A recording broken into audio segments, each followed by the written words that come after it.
Hi friends, ഇന്ന് നമ്മൾ ചെയ്യുന്നത് കഴിഞ്ഞ SSLCക്ക് 2024 മാർച്ചിൽ നടന്ന SSLC എക്സാമിനേഷന് മാത്സ് ക്വസ്റ്റ്യൻ പേപ്പറിലെ 26ാമത്തെ ചോദ്യം സോളിഡ്സ് അഥവാ ഘനരൂപങ്ങൾ എന്ന പാഠത്തിലെ ചോദ്യമാണ്. 5 മാർക്കിന് വന്ന ചോദ്യമാണ് നമ്മൾ ഇത് ചെയ്യുന്നത്. വളരെ പ്രധാനപ്പെട്ട ഒരു പാഠമാണ്. എല്ലാ വർഷവും ചോദിക്കുന്ന ഒരു ചോദ്യമാണ്. ഇത്തരത്തിലുള്ള ചോദ്യങ്ങളിലേക്ക് നിങ്ങളെ ശ്രദ്ധ ക്ഷണിക്കുന്നു. ചോദ്യത്തിലേക്ക് പോവാം. ചോദ്യം നോക്കാം. ഷീറ്റ് കൊണ്ടുണ്ടാക്കിയ സമചതുരാകൃതിയിലുള്ള അടുപ്പില്ലാത്ത ഒരു പാത്രത്തിന്റെ പാദ ചുറ്റളവ് 80 സെന്റിമീറ്റർ ആണ്. അതിന്റെ ചെരിവ് ഉയരം 26 സെന്റിമീറ്റർ ആണ് എങ്കിൽ ഇത് ഉണ്ടാക്കാൻ ആവശ്യമായ ഷീറ്റിന്റെ പരപ്പളവ് കണക്കാക്കുക. അതുപോലെ പാത്രത്തിന്റെ ഉയരം എന്ത്? മൂന്നാമത്തെ ചോദ്യം, പാത്രത്തിന്റെ ഉള്ളളവ് ലിറ്ററിൽ കണക്കാക്കുക. ഈ 3 ചോദ്യത്തിനാണ് ഉത്തരം കൊടുക്കേണ്ടത്. അപ്പൊ ആൻസറിലേക്ക് പോകുന്നതിന് മുമ്പ് സമചതുരാകൃതിയിലുള്ള ഒരു പാത്രം ഇതാണ്. ഈ പാത്രത്തിനാണെങ്കിൽ മുകളിൽ എന്തില്ല? അടുപ്പില്ല, മൂടി വെക്കാനുള്ള അടുപ്പില്ല. എന്നാൽ ഈ പാത്രത്തിന്റെ ചെരിവ് ഉയരം ഇത് നമ്മൾ ഇങ്ങനെ തിരിച്ചു വരച്ചു. ഇതിന്റെ ചെരിവ് ഉയരം 26 സെന്റിമീറ്റർ തന്നിട്ടുണ്ട്. ഓക്കെ, ഇതിന്റെ ഹൈറ്റ് ആണെങ്കിൽ തന്നിട്ടില്ല. നമ്മുടെ രണ്ടാമത്തെ ചോദ്യം ഇതിന്റെ ഹൈറ്റ് കാണുക. ഇനി ഈ പാത്രത്തിന്റെ ഈ ചുറ്റളവ് 80 സെന്റിമീറ്റർ ആണ് നമുക്ക് ചോദ്യത്തിൽ തന്നിട്ടുള്ളത്. 80 സെന്റിമീറ്റർ ആണ് നമുക്ക് തന്നിട്ടുള്ളത്. അപ്പൊ അതുമായി ബന്ധപ്പെട്ടിട്ടാണ് ഇനി ചെയ്യേണ്ടത്.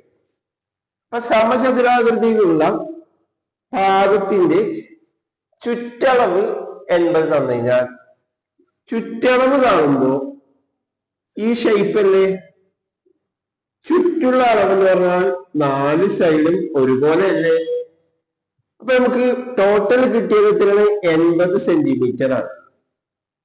തുല്യ ഭാഗങ്ങളാക്കാം. ചുറ്റളവ് കാണാൻ 4 × A. റിസൾട്ട് 80/4. അപ്പൊ നമുക്ക് A കിട്ടും. 80-നെ 4 ഭാഗിക്കാം, 20 കിട്ടി. ഒരു സൈഡ്, അപ്പൊ ഒരു സൈഡ് എത്ര കിട്ടും? 20, 20, 20, 20. ഇത് ഉണ്ടാക്കാൻ ആവശ്യമായ ഷീറ്റിന്റെ പരപ്പളവ് എത്ര? അപ്പൊ ഇങ്ങനെയുള്ള ഈ ഷീറ്റിന്റെ ഈ ഭാഗത്തിന്റെ ബേസ് കാണണ്ട, കാരണം അടുപ്പില്ലല്ലോ. അടുപ്പില്ലെങ്കിൽ ആ ബേസ് ഭാഗമായ ഈ സ്ക്വയറിന്റെ ഭാഗം അഥവാ ഈ മൂടി ഇവിടെ ഇല്ല. അപ്പൊ നമ്മൾ എന്ത് കണ്ടാൽ മതി? പാർശ്വതല പരപ്പളവ് കണ്ടാൽ മതി. എന്താണ് പാർശ്വതല പരപ്പളവ്? LSA എന്ന് പറയും. LSA എന്ന് പറയും. അതാണ് നമ്മൾ ഒന്നാമത്തെ ചോദ്യത്തിന്റെ ഉത്തരമായിട്ട് ചെയ്യേണ്ടത്. രണ്ടാമത്തെ ചോദ്യത്തിന്റെ ഉത്തരമായിട്ട് H ആണ് കണ്ടുപിടിക്കേണ്ടത്. H എന്ന് പറയുമ്പോൾ നമുക്ക് ഈ ഫിഗർ ഇങ്ങനെ എടുക്കാം. ഇങ്ങനെ എടുക്കുമ്പോൾ ഇതാണ് H വരും. ഇവിടുത്തെ ഈ ഭാഗം H. ഇവിടെ 26 തന്നു. മൊത്തം നീളം നമുക്ക് 20 അല്ലേ തന്നത് എങ്കിൽ ഇത് എത്ര വരും? 10. ഇവിടെ 10 എഴുതാം. ഇത് വെച്ചിട്ടാണ് നമ്മൾ H കണ്ടുപിടിക്കേണ്ടത്.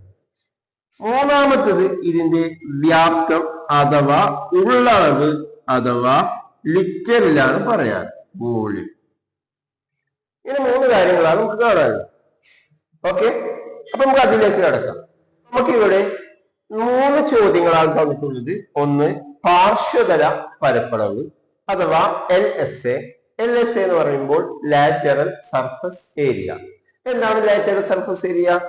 ഒരു സ്ക്വയർ പിരമിഡിന്റെ 4 സൈഡിലുള്ള ട്രയാങ്കിൾസിന്റെ ത്രികോണത്തിന്റെ ആകെ ഏരിയ പറയുന്ന പേരാണ് ലാറ്ററൽ സർഫസ് ഏരിയ അഥവാ പാർശ്വതല പരപ്പളവ്.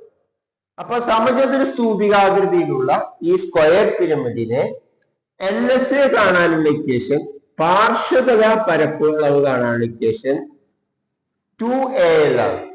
ഇതിൽ നമുക്ക് A തന്നിട്ടുണ്ട് 20, L തന്നിട്ടുണ്ട് 26. ഇത് നമ്മൾ ആൻസർ ചെയ്യുമ്പോൾ പാർശ്വതല പരപ്പളവ് കാണുമ്പോൾ 2 into 20 into 26 ചെയ്യുക. 2 into 26 എത്ര വരും? 52. 52 into 2 എന്ന് വരും 104. ഈ 0 കൂടി ചെയ്യുക.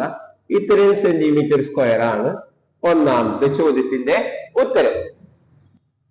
അതുപോലെ നമുക്ക് ഇവിടെ രണ്ടാമത്തെ ചോദ്യത്തിന്റെ ഉത്തരം ഈ സ്ക്വയർ പിരമിഡിന്റെ ഹൈറ്റ് കാണാനാണ്. അപ്പൊ രണ്ടാമത്തെ ചോദ്യത്തിന്റെ ഉത്തരം ഹൈറ്റ് കാണുമ്പോൾ ഇക്വേഷൻ അനുസരിച്ച് പൈത്തഗോറസ് ഇക്വേഷൻ നമുക്ക് അപ്ലൈ ചെയ്യാം. ഇവിടെ നമുക്ക് L 26 തന്നിട്ടുണ്ട്. ഈ 20യുടെ ഹാഫ് 10 ആണ്. അതായത് ഇതിനെ നമുക്ക് a/2 എന്ന് പറയും. a/2 20/2 that is equal to 10.